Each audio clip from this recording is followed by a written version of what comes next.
Halo, selamat malam semuanya. Gimana kabarnya? Semoga sehat selalu ya. Baiklah, kali ini saya ada satu cerita yang mengerikan sekaligus ngeselin sih.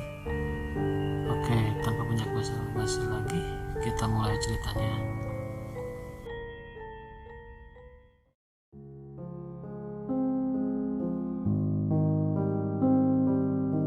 Di sebuah desa asri yang berada di kota Garut, ada seorang bidan. Kita sebut saja Ibu Ani.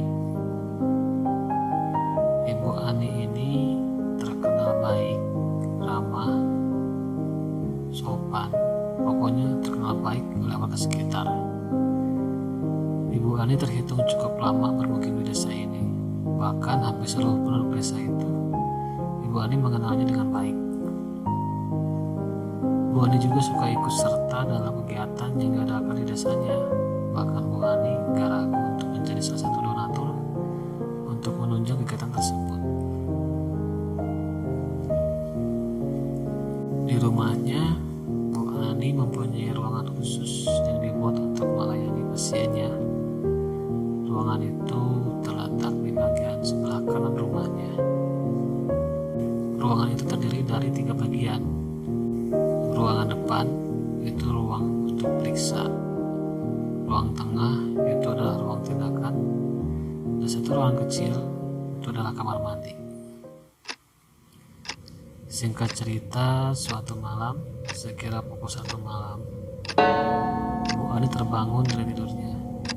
Beliau terbangun karena ingin ke kamar mandi. Setelah beres dari kamar mandi, Bu Ani pergi ke dapur untuk mengambil segelas air minum. Setelah beliau minum, terdengar ada yang memanggil nama beliau dari arah pintu ruang prakteknya. Ketika Bu Ani menajamkan pendengarannya, pintu luar diketuk dengan keras. Suara yang datang dari luar itu terdengar seperti ada yang dalam kondisi darurat. Terdengar lirih. Bu Ani pikir mungkin ada yang mau melahirkan. Segera Bu Ani berlari kecil ke arah ruang praktek dan membuka pintunya. Alangkah kagetnya beliau ketika melihat konsep pasien yang datang. Pasien itu adalah seorang wanita yang memakai daster yang agak lusuh. Perut besarnya dipegang terus oleh kedua tangannya. Namun yang bikin Bu Ani kaget, beliau merasa tidak pernah melihat wanita ini di desanya. Namun karena Bu Ani sadar wanita ini dalam kondisi yang mau melahirkan, Bu Ani tidak mau berpikir macam-macam. Beliau mempersilahkan wanita itu masuk ke ruang periksa. Setelah wanita itu masuk, Bu Ani melihat keluar rumahnya, dan pikiran aneh pun kembali berkecamuk di pikirannya.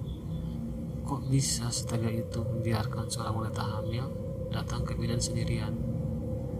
Dalam hati Bu Ani bertanya-tanya, kemana suami dan saudaranya? Bu Ani menghampiri wanita yang sudah duduk di ranjang periksa. Karena penasaran, sebelum memeriksa, Bu Ani bertanya kepada wanita itu tentang suami atau keluarganya. Dan wanita itu hanya menggelengkan kepalanya. Bu Ani memastikan proses bersalin sebentar lagi akan berlangsung. Dan dugaan itu didukung oleh rintihan wanita itu merasakan sakit di perutnya. Melihat itu, Bu Ani segera membawanya ke ruang tindakan.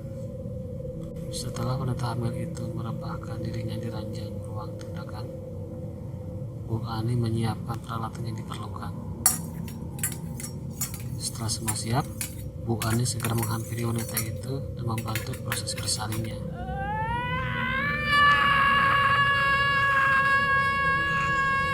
Tulisan bayi laki-laki menandakan proses bersalin sudah selesai. Wanita itu terkulai lemas. Sementara itu, Bu Ani membersihkan bayi itu.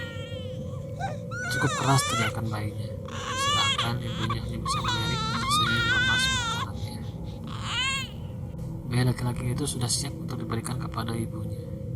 Bu Ani menghampiri wanita itu dan memberikan selamat atas kelahiran putranya. Bu Ani masuk ke kamar mandi untuk membersihkan diri, namun suara tangisan bayi yang awalnya terdengar keras lama-lama terdengar sama dan akhirnya hilang. Kok sempat berpikiran aneh-aneh, Bu Ani segera menyingkirkan pikiran itu dengan segera membereskan kegiatan membersihkan diri dan kembali ke ruang tindakan untuk memastikan. Ketika masuk ke ruang tindakan, Bu Ani kaget. Kok wanita itu nggak ada? Bu Ani melangkah ke ruang periksa, namun alangkah kagetnya Bu Ani ketika dia melihat wanita itu berada di atas plafon ruang periksa. Wanita itu melihat ke arah Bu Ani sambil cekikikan. Kedua tangan wanita itu mengerat bayi yang barusan dilahirkan. Dasar lusuh yang tadi Bu Ani lihat sekarang berubah menjadi gaun putih lusuh berwarna darah yang hampir menutupi semua baju wanita itu. Dan akhirnya Bu Ani pingsan.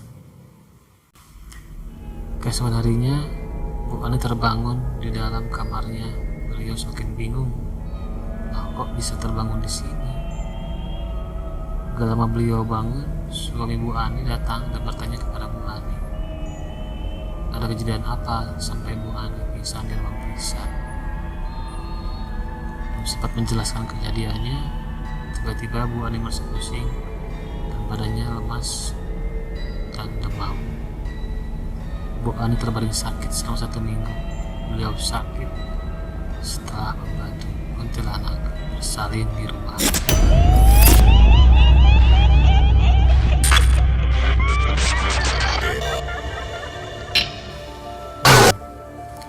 Kasian juga ya Bu Ani, tapi ya seperti itulah bangsa makhluk halus, jaganya nggak ada obat. Oke, ceritanya udah dulu ya. Nanti kalau ada kesempatan lagi, saya pasti cerita lagi. Bagi yang mendengarkan cerita ini sampai terakhir, saya ucapkan makasih banget. Makasih. Jangan lupa untuk subscribe, like, komen, dan share ke teman-teman, saudara, atau orang-orang kesayangan yang suka dengan cerita horor. Oke, see you next time.